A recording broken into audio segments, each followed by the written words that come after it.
여러분 주변에도 이런 분들이 계실 겁니다. 착하고 성실하며 경제적으로도 안정적인데 이상하게 결혼 인연이 없는 사람. 만남이 시작되면 어김없이 어떤 이유로든 깨지는 사람. 본인도 이유를 알 수 없지만 평생 독신으로 살아가는 사람. 혹시 나 자신이 그런 경우라면 더욱 답답할 것입니다. 나는 뭐가 문제인가?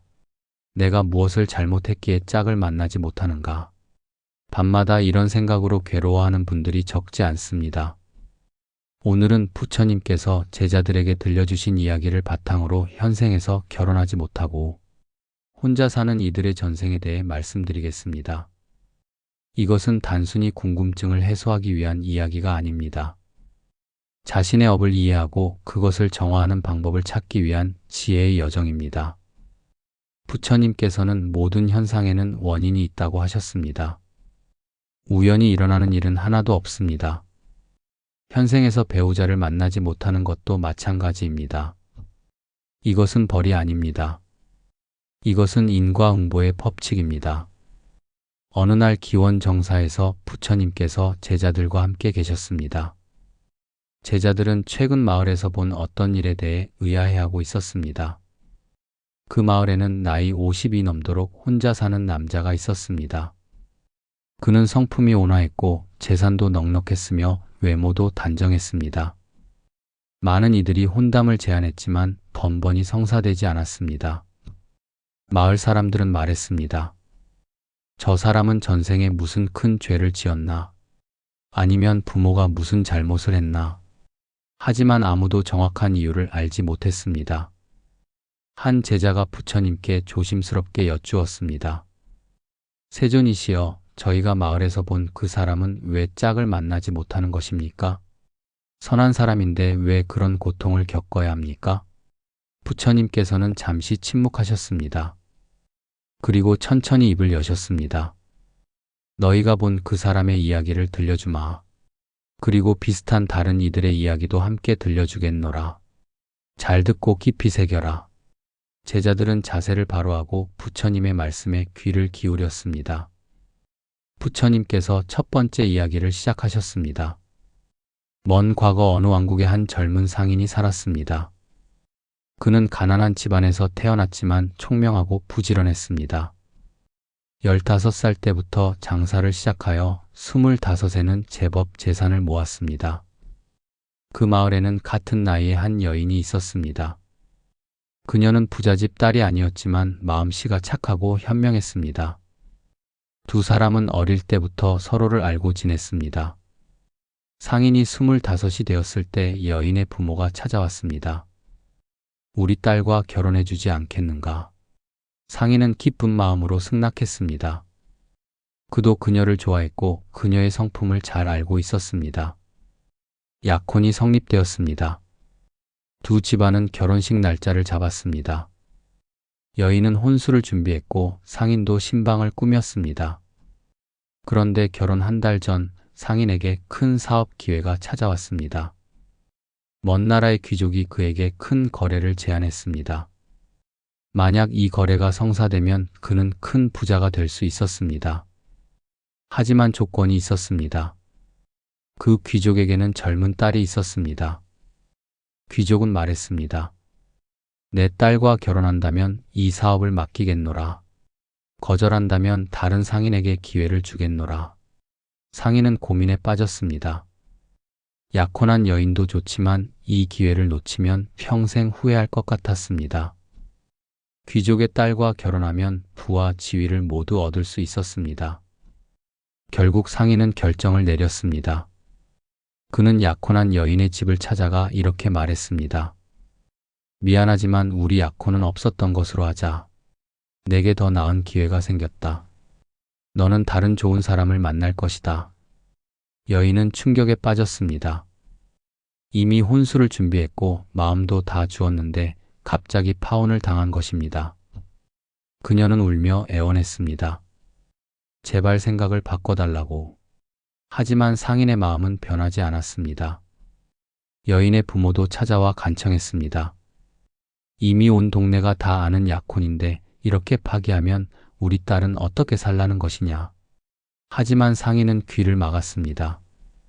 상인은 귀족의 딸과 결혼했습니다. 큰 장사도 성공했습니다. 그는 큰 부자가 되었고 높은 지위도 얻었습니다. 사람들은 그를 부러워했습니다. 하지만 버림받은 여인은 절망에 빠졌습니다. 그 시대에 파혼당한 여자는 다시 결혼하기 어려웠습니다. 주변의 손가락질을 견디지 못한 그녀는 결국 홀로 외롭게 살다가 젊은 나이에 병으로 세상을 떠났습니다.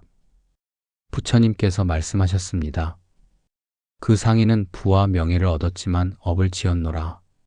진심으로 자신을 믿고 기다린 여인을 욕심 때문에 버렸으니 그 업은 가벼운 것이 아니었느니라. 다음 생에서 그 상인의 영혼은 좋은 가문에 태어났습니다. 외모도 준수하고 능력도 뛰어났습니다. 많은 사람들이 혼담을 제안했습니다. 하지만 이상한 일이 반복되었습니다. 만남이 진행되면 어떤 이유로든 깨졌습니다. 여자 쪽 집안에서 갑자기 마음을 바꾸거나 결혼 직전에 예기치 못한 사건이 일어나거나 이유를 알 수 없는 장애물이 생겼습니다. 그는 평생 결혼하지 못했습니다. 나이 50이 넘어서도 혼자 살았습니다. 그것이 바로 전생의 약혼을 욕심으로 파기한 업의 과보였습니다. 진심으로 자신을 믿고 기다린 사람을 배신하면 다음 생에서는 자신도 비슷한 배신을 경험하게 됩니다. 이것이 인과응보의 법칙입니다. 부처님께서 두 번째 이야기를 들려주셨습니다. 옛날 어느 마을에 부유한 지주가 살았습니다. 그에게는 예쁘고 착한 딸이 하나 있었습니다. 딸은 아버지의 눈에 넣어도 아프지 않을 만큼 귀여운 자식이었습니다. 딸이 20살이 되었을 때 한 청년과 사랑에 빠졌습니다. 그 청년은 가난한 농부의 아들이었지만 성실하고 마음씨가 바른 젊은이였습니다. 두 사람은 서로 깊이 사랑했고 결혼하기를 원했습니다. 딸이 아버지에게 말했습니다. 아버지, 저는 그와 결혼하고 싶습니다. 그는 비록 가난하지만 저를 진심으로 사랑하고 성실하게 일합니다. 하지만 지주는 단호하게 거절했습니다. 안 된다. 내 딸이 어떻게 농부의 아들과 결혼할 수 있느냐? 너는 부잣집 도련님과 결혼해야 한다. 신분이 맞는 사람과 살아야 한다. 딸은 울며 애원했습니다. 아버지, 신분이 무슨 상관입니까? 저는 그 사람을 사랑합니다. 하지만 지주는 듣지 않았습니다. 청년도 찾아와 간청했습니다. 지주님, 제가 비록 가난하지만 일을 열심히 하겠습니다. 따님을 평생 소중히 모시겠습니다. 부디 허락해 주십시오. 하지만 지주는 청년을 모욕했습니다. 내 주제를 알아라. 천한 것이 감히 내 딸을 넘보느냐. 당장 꺼지지 않으면 매를 맞을 것이다. 지주는 여기서 그치지 않았습니다. 그는 청년을 아예 마을에서 쫓아내려 했습니다. 마을 유지들을 모아 거짓 소문을 퍼뜨렸습니다. 저 청년이 다른 마을에서 도둑질을 했다고 사기꾼이라고 말했습니다. 청년은 억울했지만 권력 있는 지주를 이길 수 없었습니다.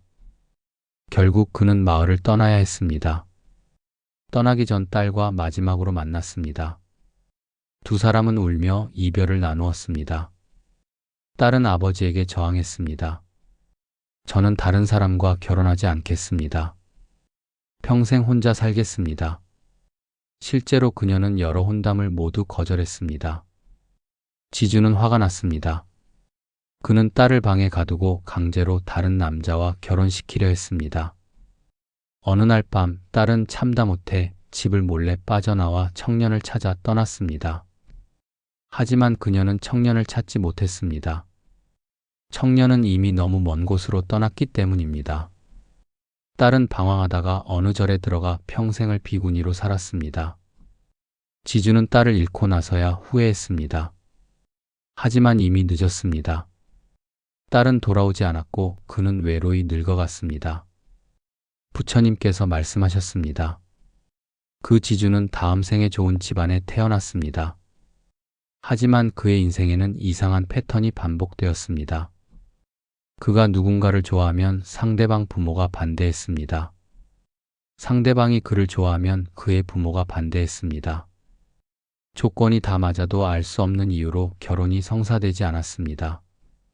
주변 사람들은 말했습니다. 이상하다, 뭔가 문제가 있는 것 같다. 하지만 아무도 정확한 이유를 알지 못했습니다. 그는 나이 60이 넘도록 결혼하지 못했습니다. 그것은 전생에 자신이 다른 두 사람의 진심 어린 사랑을 강제로 막았던 업의 과보였습니다. 타인의 행복한 인연을 질투나 욕심으로 방해하면 다음 생에서는 자신의 인연도 방해받게 됩니다. 이것이 부처님께서 가르치신 인과의 법칙입니다. 부처님께서 세 번째 이야기를 계속하셨습니다. 먼 옛날 한 왕국에 권력 있는 관리가 살았습니다. 그는 출세를 위해 높은 가문의 여인과 정략 결혼을 했습니다. 여인은 남편을 진심으로 사랑했고 좋은 아내가 되려고 노력했습니다. 하지만 남편은 아내를 사랑하지 않았습니다. 그에게 결혼은 그저 출세의 수단이었을 뿐입니다. 그는 아내를 함부로 대했습니다. 매일 큰 소리를 치고 모욕적인 말을 했습니다. 아내가 음식을 준비하면 맛없다고 상을 엎었습니다. 아내가 말을 걸면 시끄럽다고 소리쳤습니다. 아내가 아프다고 하면 꾀병이라고 무시했습니다. 더 심각한 것은 폭력이었습니다. 술을 마시면 아내를 때렸습니다. 일이 잘 풀리지 않으면 화풀이로 아내를 학대했습니다. 아내는 온몸에 멍이 들었지만 아무에게도 말하지 못했습니다. 그 시대의 이혼은 상상할 수 없었습니다. 특히 여자 쪽에서는 절대 이혼을 요구할 수 없었습니다. 아내는 그저 참고 견딜 수밖에 없었습니다. 세월이 흘러 남편은 높은 벼슬까지 올랐습니다. 사람들은 그를 존경했습니다. 하지만 집에서 그는 여전히 아내를 학대했습니다. 아내는 35의 젊은 나이에 병으로 세상을 떠났습니다. 평생 사랑받지 못한 채 학대당하며 산 슬픈 생이었습니다. 임종 전 그녀는 조용히 눈물만 흘렸습니다. 남편은 아내의 죽음에도 슬퍼하지 않았습니다. 오히려 곧 새 장가를 들 생각을 했습니다. 그에게 아내는 그저 하나의 도구였을 뿐입니다. 부처님께서 말씀하셨습니다. 그 남자는 평생 성공한 삶을 살았다고 생각했지만 엄청난 업을 쌓았노라. 자신과 인연 맺은 배우자를 학대하고 고통을 준 업은 무거운 과보를 낳느니라. 다음 생에서 그의 영혼은 평범한 가정에 태어났습니다. 외모도 평범하고 능력도 보통이었습니다. 하지만 이상하게도 이성에게 전혀 인기가 없었습니다. 누군가 그에게 호감을 보이면 금방 마음이 식었습니다. 그가 누군가를 좋아하면 상대는 관심도 주지 않았습니다. 몇 번의 만남이 있었지만 모두 얼마 못 가 깨졌습니다. 더 이상한 것은 그가 결혼 생각만 하면 알 수 없는 두려움이 밀려왔다는 것입니다. 마치 무언가 끔찍한 일이 일어날 것 같은 불안감이 그를 사로잡았습니다. 결국 그는 평생 혼자 살았습니다. 외로웠지만 결혼은 할 수 없었습니다. 그것이 전생의 배우자를 학대했던 업의 과보였습니다. 배우자를 함부로 대하고 고통을 주면 다음 생에서는 배우자를 만날 기회조차 얻지 못합니다. 혹은 만나도 관계가 오래가지 못합니다. 이것이 부처님께서 경고하신 업보입니다. 부처님께서 잠시 차를 드시고 다시 말씀을 이으셨습니다. 지금까지 이야기한 세 가지는 모두 업보 때문에 홀로 사는 경우였습니다. 하지만 모든 독신자가 다 업보 때문인 것은 아니니라. 어떤 영혼들은 이 세상에 태어나기 전 스스로 결심을 하고 옵니다. 이번 생에서는 세속적 인연을 맺지 않고 오직 깨달음의 길을 걷겠다고 서원하는 것입니다. 부처님께서 한 예를 들어주셨습니다. 전생에 어떤 수행자가 있었습니다. 그는 젊은 시절 결혼하여 가정을 꾸렸습니다. 아내도 있고 자식도 있었습니다. 하지만 그의 마음 한구석에는 늘 깨달음에 대한 갈망이 있었습니다. 가족을 돌보느라 수행할 시간이 없었습니다. 생계를 위해 일하고 자식을 키우느라 명상할 여유가 없었습니다. 그는 늘 생각했습니다. 만약 다음 생이 있다면 홀로 살며 오직 수행에만 전념하리라. 그는 나이 50의 병으로 세상을 떠났습니다. 임종 전 그는 간절히 발언했습니다. 다음 생에서는 세속의 인연에 얽매이지 않고 자유롭게 진리를 탐구하게 해주소서. 그의 영혼은 다음 생에 태어났습니다. 이번에는 평범한 집안의 자식으로 태어났지만 어릴 때부터 달랐습니다. 다른 아이들이 놀이에 관심이 있을 때 그는 명상에 관심이 있었습니다. 청소년기가 되어도 이성에게 관심이 없었습니다. 친구들이 연애 이야기를 할 때 그는 경전을 읽었습니다. 부모가 결혼을 권해도 마음이 움직이지 않았습니다. 주변 사람들은 이상하게 생각했습니다. 왜 저렇게 혼자 지내려고만 하는가? 뭔가 문제가 있는 것은 아닌가? 하지만 본인은 전혀 외롭지 않았습니다. 오히려 이것이 자신이 원하던 삶이었습니다. 그는 홀로 살며 깊은 명상과 수행을 했습니다. 세속의 번뇌에서 자유로웠고 자신만의 평화를 찾았습니다. 사람들이 볼 때는 외로운 삶이었지만 본인은 그 누구보다 충만한 삶을 살았습니다. 부처님께서 말씀하셨습니다. 이러한 영혼들은 업보로 인해 혼자 사는 것이 아니라 스스로 선택하여 혼자 사는 것이니라. 그들은 결혼하여 가정을 이루는 기쁨보다 고요한 명상 속에서 진리를 깨닫는 환희를 더 크게 느끼는 존재들입니다. 그들에게 고독은 고통이 아니라 축복입니다. 따라서 겉으로 보이는 것만으로 다른 일을 판단해서는 안 됩니다. 혼자 산다고 모두 불행한 것이 아닙니다. 어떤 이들은 그 고독 속에서 세상 그 누구보다 깊은 평화를 누리고 있습니다. 출가 수행자들이 그러한 예입니다. 그들은 세속의 가정을 버렸지만 법의 가족을 얻었습니다. 배우자는 없지만 부처님과 법과 승가가 있습니다. 그러니 혼자 사는 모든 일을 불쌍하게 여기지 마십시오. 그들 중 일부는 여러분보다 훨씬 더 행복하고 자유로운 삶을 살고 있을 수 있습니다. 부처님의 말씀을 듣던 한 제자가 걱정스러운 표정으로 여쭈었습니다. 세존이시여, 그렇다면 전생의 업으로 인해 현생에서 혼자 사는 이들은 영원히 그 운명을 받아들여야만 하는 것입니까?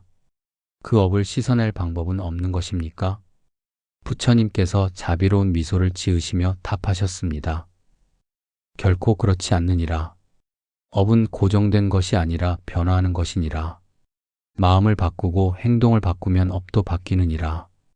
첫째, 진심으로 참회해야 합니다. 비록 전생의 일을 기억하지 못하더라도 참회의 마음을 내는 것은 가능합니다. 매일 조용한 시간에 홀로 앉아 이렇게 기도하십시오. 제가 전생에 누군가의 인연을 방해했다면 진심으로 참회합니다. 제가 누군가를 배신했다면 용서를 구합니다. 제가 누군가에게 고통을 주었다면 깊이 뉘우칩니다. 이 참회는 특정한 상대를 향한 것이 아닙니다. 허공을 향해, 우주를 향해, 내가 모르는 그 영혼을 향해 참회하는 것입니다. 진심이 담긴 참회는 반드시 전달됩니다. 둘째, 용서해야 합니다. 혹시 현생에서 누군가에게 배신당했거나 상처받은 일이 있습니까?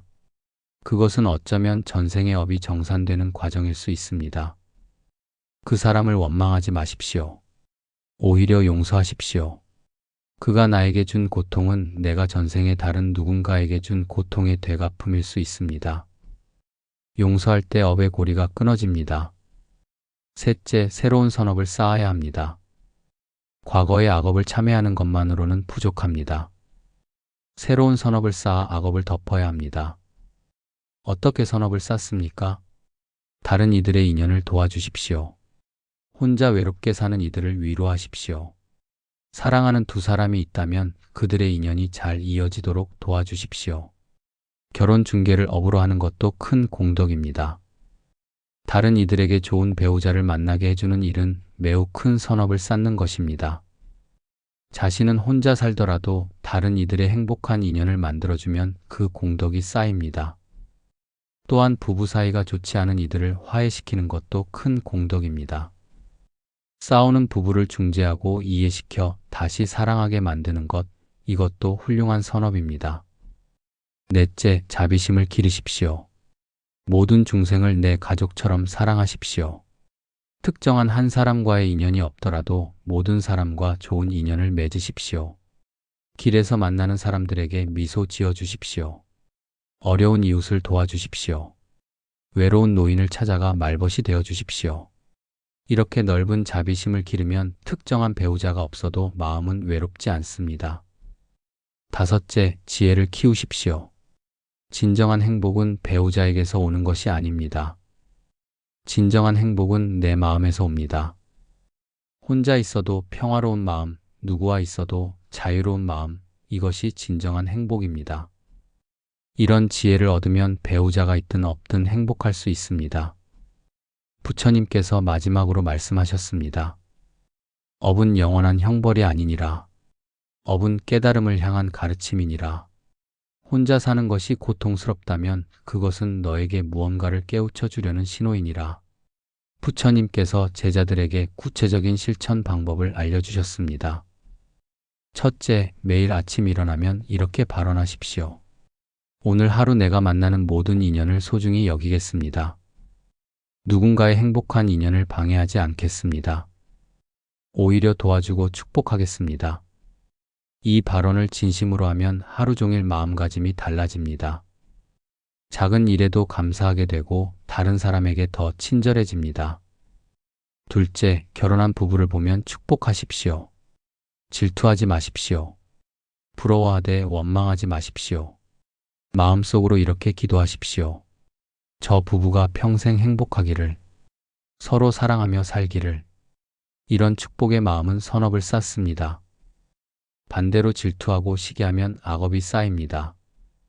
셋째, 주변에 연애하는 사람이 있으면 응원하십시오. 이간질하지 마십시오. 뒷담화로 관계를 망치지 마십시오. 오히려 좋은 조언을 해주십시오. 둘 사이에 오해가 있으면 풀어주십시오. 갈등이 있으면 중재해 주십시오. 이것이 선업을 쌓는 길입니다. 넷째, 혼자 사는 노인들을 찾아가십시오. 그들과 대화하십시오. 그들의 이야기를 들어주십시오. 많은 노인들이 외롭습니다. 배우자를 잃고 혼자 사는 이들이 많습니다. 그들을 찾아가 말벗이 되어주는 것은 큰 공덕입니다. 한 달에 한 번이라도 찾아가서 함께 차를 마시십시오. 다섯째, 이혼하려는 부부가 있다면 말리십시오. 물론 폭력이나 심각한 문제가 있다면 어쩔 수 없지만 단순한 갈등이나 오해 때문이라면 화해시키십시오. 부부가 헤어지면 두 사람뿐 아니라 자녀들도 고통받습니다. 한 가정을 지키는 것은 여러 생명을 구하는 것과 같습니다. 여섯째, 중매를 해주십시오. 주변에 좋은 사람들이 있다면 연결해 주십시오. 물론 억지로 맺어주는 것은 안 됩니다. 하지만 인연이 될 만한 사람들을 소개해 주는 것은 큰 선행입니다. 한 쌍의 부부를 맺어주면 그들의 평생 행복에 기여하는 것입니다. 그들이 낳을 자녀들에게도 좋은 인연을 만들어주는 것입니다. 이것은 몇 대에 걸친 공덕입니다. 일곱째, 고아원이나 양로원에 봉사하십시오. 가족이 없는 아이들, 배우자가 없는 노인들이 많습니다. 그들에게 따뜻한 마음을 나누십시오. 한 달에 한 번, 아니 1년에 몇 번이라도 그곳을 찾아가십시오. 아이들과 놀아주고 노인들과 이야기 나누십시오. 이것이 외로운 이들을 위로하는 길입니다. 여덟째, 동물들에게도 자비를 베푸십시오. 유기견, 유기묘를 돌봐주십시오. 그들도 짝을 잃고 외로운 존재들입니다. 동물을 학대하지 마십시오. 새끼를 낳으면 떼어놓지 마십시오. 동물들의 가족도 소중합니다. 이것도 인연을 소중히 여기는 방법입니다. 아홉째, 매일 저녁 하루를 돌아보십시오. 오늘 누군가의 인연을 방해하지는 않았는가? 누군가에게 상처를 주지는 않았는가? 반성하십시오. 만약 잘못이 있다면 즉시 참회하십시오. 가능하다면 사과하십시오. 바로 잡을 수 있는 것은 바로 잡으십시오. 이렇게 매일 점검하면 악업이 쌓이지 않습니다. 10번째, 감사하십시오.